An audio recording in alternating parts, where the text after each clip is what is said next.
Buen día, República Oriental del Uruguay. Espero te encuentres bien. Buen día a todas las repúblicas de este continente y, por supuesto, del mundo. Hoy es jueves, un nuevo día y un nuevo programa para, bueno, quien conduce por CX30 Radio Nacional. Te hablo precisamente en nombre de esta radio y también en nombre de nuestra Fundación Liberal, que es Libertas, Libertas Uruguay. Soy Rubén Muyano, conductor, digamos que el diseñador, si vos querés, el guionista, y sí, no es si vos querés, es así, el guionista y productor periodístico o de investigación respecto a este programa que tiene como nombre una pregunta: ¿en dónde estamos? Es una pregunta que abre a la posibilidad de investigar. Es una pregunta, bueno, que plantea lo que dirían los antiguos doctrinos o clásicos doctrinos del derecho y la teoría de Estado. Es una petición de principios. Esa expresión es típicamente filosófica. En filosofía se le llama petición de principios a la postulación de un tema que es válido tratar. Es decir, primero ver si la temática que uno elige es válida como tal y vale la pena hacer un tratamiento. Y la petición de principios alude, digamos que a las premisas de ese tema. Es decir, partir de ciertos principios, porque es ahí, a partir de ahí, que podemos desarrollar, digamos, un análisis. Todo eso se convierte en un relato siempre. Incluso eso lo explicaron muy bien y ahí hay un punto alto en esa corriente filosófica a la que hoy por hoy, bueno, denominamos posmodernos o posmodernidad. Los filósofos de la posmodernidad plantearon, creo que fue uno de los puntos altos que tuvieron, que todo es en definitiva la construcción de una narrativa. Pero no desprestigiaron la narrativa, no denostaron el hecho de que todo se convierta en narrativa. ¿Por qué? Porque la condición humana precisamente obedece a eso. Tenemos un idioma, un lenguaje, nos comunicamos con signos que están canonizados, codificados, con signos y con símbolos que hacen a nuestro idioma verbal, en este caso el español, como un instrumento de poder en cuanto a poder comunicativo, de poder organizativo, de poder también creacional o creativo. Y hay un poder fundamental que desarrolla el idioma y el lenguaje en sí, los distintos lenguajes, pero todos están sustentados en nuestra condición de acuerdo al idioma que nosotros podemos manejar, el idioma que conocemos. Algunos conocemos uno, otros conocen dos, tres, cuatro, cinco, siete idiomas, los dominan plenamente, pueden hablar, leer y escribir en varios idiomas, pero nos vamos dando cuenta que más allá de los idiomas verbales, de los idiomas que tienen precisamente el verbo, la verbalidad, que nos permite el desarrollo del pensamiento y nos permite el desarrollo de las comunicaciones y nos permite el desarrollo de la innovación, la creatividad y también la investigación. Bueno, descubrimos que el resto de los lenguajes son universales. El lenguaje del deporte, el lenguaje del arte, el lenguaje de las matemáticas, el lenguaje de la lógica, el lenguaje de la filosofía, el lenguaje de las artes, el lenguaje de la música. Son distintos lenguajes que los podemos expresar, comunicar, analizar, investigar a través de un idioma o más. Y así también está el lenguaje universal de la política, el lenguaje universal de las teorías de gobierno, el lenguaje universal del Estado, el lenguaje universal de una ciencia que es de vital importancia en cuanto a la organización de la condición humana, como lo es el derecho, las ciencias jurídicas.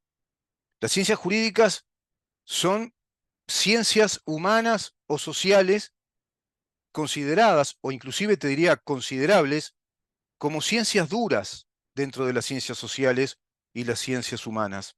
¿Por qué ciencias duras?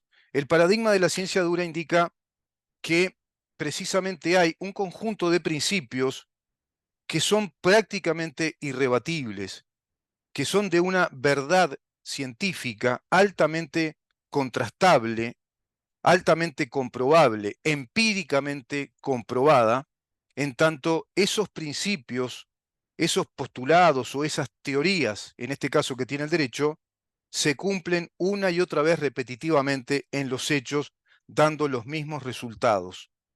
Y hay un conjunto de resultados que son muy, digamos, venturosos, que son los más aventajados en la organización de la condición humana, que son los que responden o digamos que son el claro y natural desenlace de la organización social desde un Estado de derecho, y precisamente esos principios, llámese principio de igualdad ante la ley, principio de seguridad jurídica, principio de estabilidad en la seguridad jurídica, principio de literalidad, principio de organicidad de la ley para que exista un orden jurídico, la ley en el espacio-tiempo vinculada a todo esto, el principio de la limitación de los poderes del Estado, el principio del Estado como una organización jurídica y política de construcción de medios políticos o de estructuras políticas de poder. Todo eso es el Estado dentro de la ciencia del Estado, de la teoría del Estado, impenetrada, inevitablemente, es decir, digamos que comprendida por la ciencia jurídica, por el derecho. El derecho es la ciencia que concibe no solo legislar, no solo construir normas de conducta, sino que concibe la construcción de normas de conducta sobre la base de principios éticos, filosóficos y de teoría de Estado, junto o conjuntamente o conjugado a la teoría del gobierno. Todo eso es el derecho, también muy consultor, digamos prácticamente el primo hermano de las ciencias políticas y por supuesto de la filosofía. Por eso hay una filosofía del derecho, por eso hay una política del derecho. Inclusive en España, un gran doctrino, un gran jurista como el doctor Elías Díaz, promulgó, no promulgó, sino que propuso crear dos cátedras dentro del derecho que no existían en las facultades de España, y una era la antropología filosófica y la otra la sociología jurídica. La antropología filosófica jurídica, me quedé por el camino ahí, la antropología filosófica jurídica y a su vez la sociología jurídica. Él era docente, catedrático de Derecho Público y también catedrático de Derecho Constitucional, como lo son nuestros queridísimos amigos del programa, el doctor Rubén Flores Daipkevicius y el doctor Eduardo Lust. Mañana voy a conversar con el doctor Daipkevicius acerca de un tema importantísimo, que es el Estatuto de Roma, cuando Uruguay suscribe al Estatuto de Roma, que es nada más y nada menos que la Corte Internacional Penal, y la tipificación de los delitos de lesa humanidad, los delitos de terrorismo, terrorismo de Estado, desaparición y crímenes de guerra. Todos esos delitos son tipificados por el Estatuto de Roma, que entra en vigor en el año 2002.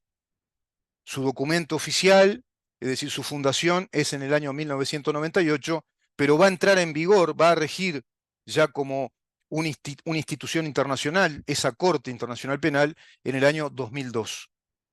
Vamos a conversar con él acerca de todo esto. ¿Por qué empiezo de esta manera?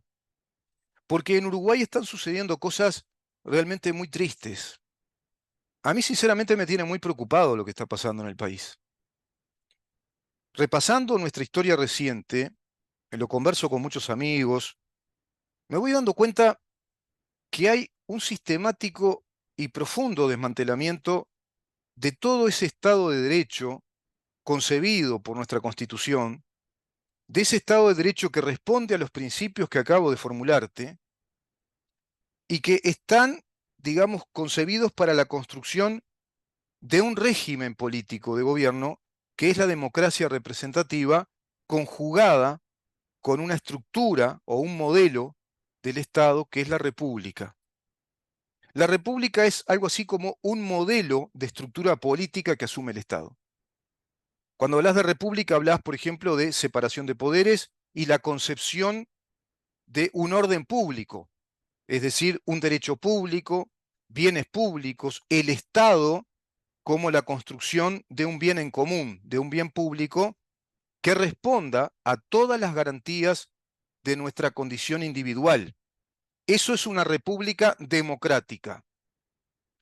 Y la democracia es el régimen político que está fundamentado en las mayorías, es decir, en el cuerpo electoral que por mayorías elige a sus autoridades, autoridades que deberán representar la voluntad que delega de gobernar el propio cuerpo electoral, pero deberán representar los principios jurídicos, constitucionales y políticos que están consignados, es decir, que están dados por escrito con voluntad permanente en nuestra Constitución, en nuestra Constitución.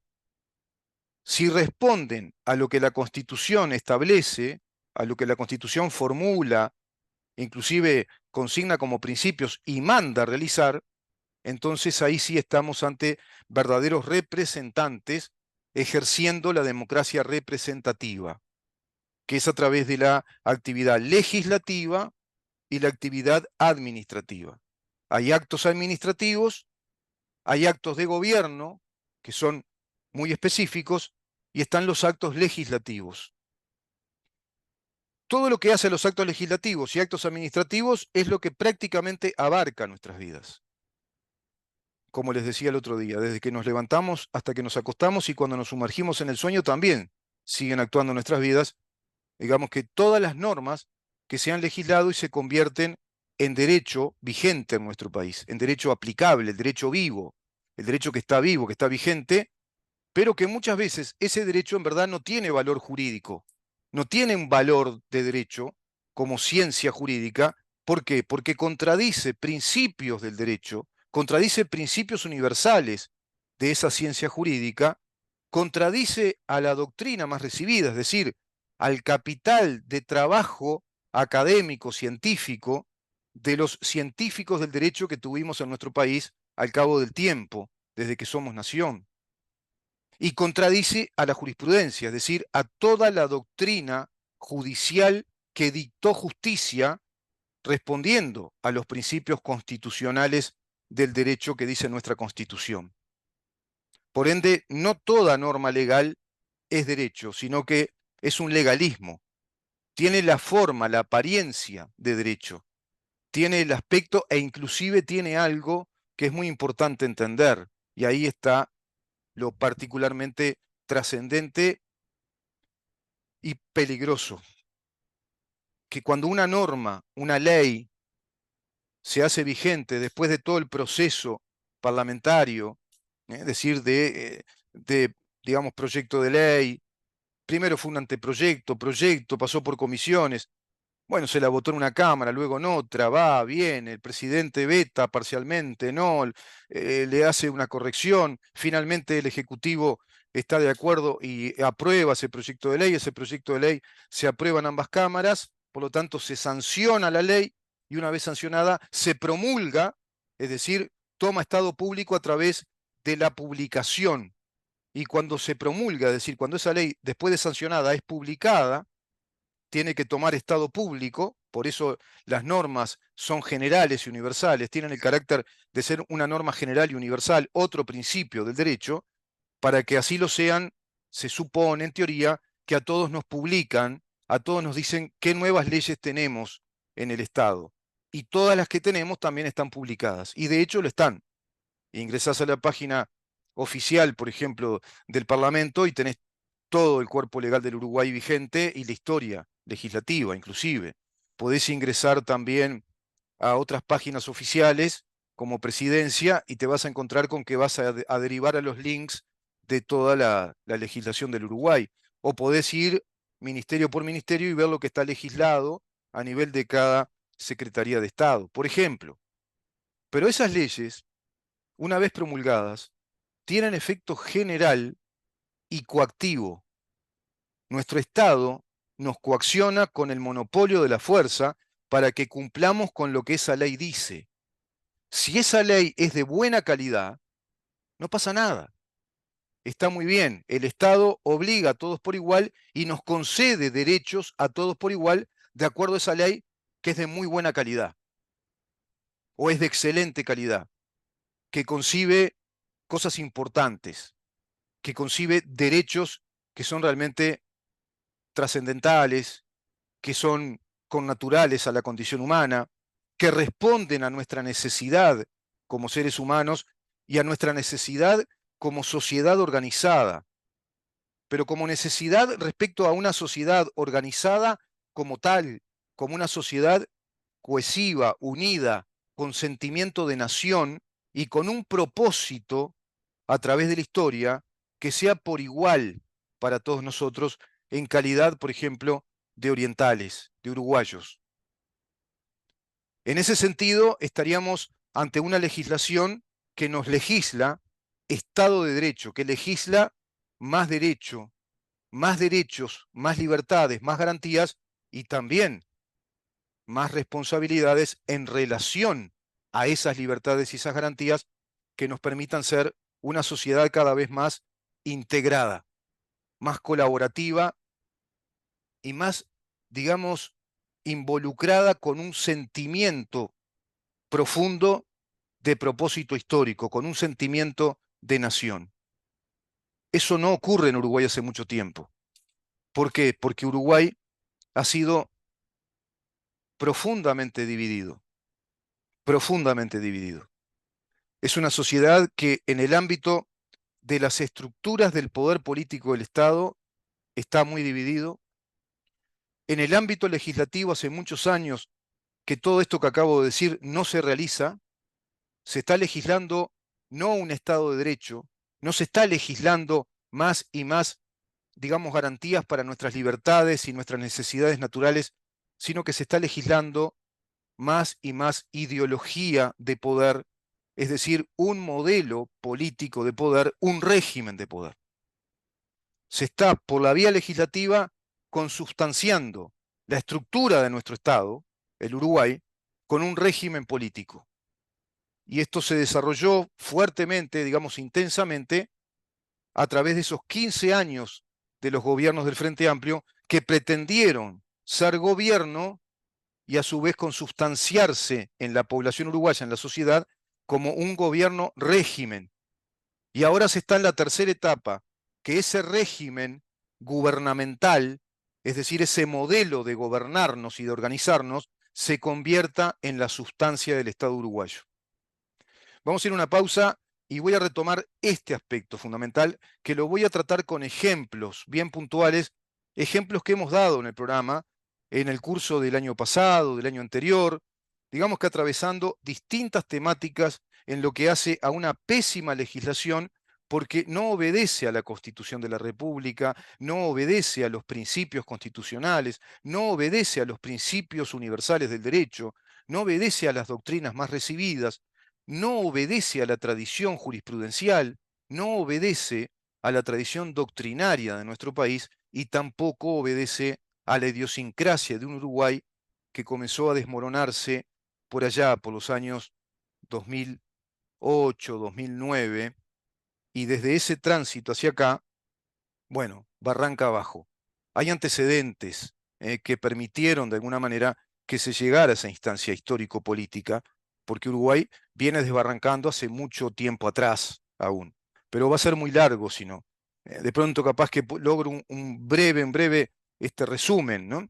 De 3 o 4 temas claves, capítulos claves, respecto a cómo se le permitió al Partido Comunista de Uruguay o al Partido Comunista en el Uruguay, ese es el nombre correcto de registro en la Corte Electoral, Partido Comunista en el Uruguay, que es hasta en el nombre, en la nominación, es muy obediente del PQS, del Partido Comunista en la Unión Soviética, cómo se le permitió ir accediendo al poder de las estructuras del poder del Estado, pero a su vez también ir creciendo en cuanto a esa incidencia cada vez más importante en la vida social, en la vida educativa, en la vida cultural del país y a partir de, digamos, de esa inflexión histórica, bueno, el Partido Comunista en el Uruguay logra un inmenso poder político.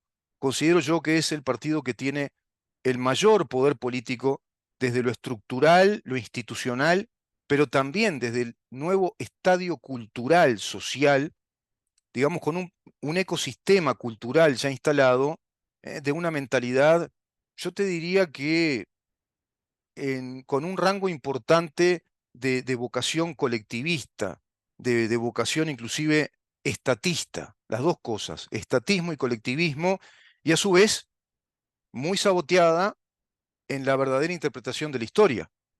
Por lo tanto, hay generaciones, ya varias generaciones, que han sido educadas con nuevos héroes a través de un relato o una narrativa de la historia, como decían los posmodernos, que les construye una visión y una versión del devenir histórico y del destino de nuestro país. Todo eso construyó la intelectualidad y la academia desde el Partido Comunista en el Uruguay, conjugado con el esfuerzo de otros partidos de izquierda, radicales por cierto, y a su vez todo eso conjugándose de modo muy potente con el Foro de San Pablo, instruyendo a todos los agentes políticos altamente calificados, como académicos, como intelectuales, como operadores políticos directamente, y llámese también sindicalistas, referentes del Frente Amplio, y ahí hablamos de Frente Amplio, PIT-CNT, FEU, como organizaciones muy poderosas, son corporaciones muy poderosas que inciden de modo orgánico, fuertemente en nuestro país y de modo sistemático, construyendo una narrativa. ¿Para qué? Para a su vez ir creando un nuevo modelo ideológico de Estado. En esa situación histórica nos encontramos hoy los uruguayos. Estamos los que nos damos cuenta, los que estamos en estos temas y los analizamos, estamos los que nos damos cuenta porque estudiamos y analizamos, pero también por la edad, porque hemos vivido otras épocas del país, y están aquellos que no pueden entenderlo porque ya nacieron bajo el imperio dictatorial de esta nueva ideología, instalada globalmente, instalada desde el Foro de San Pablo, instalada desde el trabajo sistemático que viene desarrollando la izquierda organizada, la izquierda marxista organizada, a través de los sindicatos de la educación y a través también de los sindicatos de los funcionarios públicos. Quédate ahí que seguimos con este tema.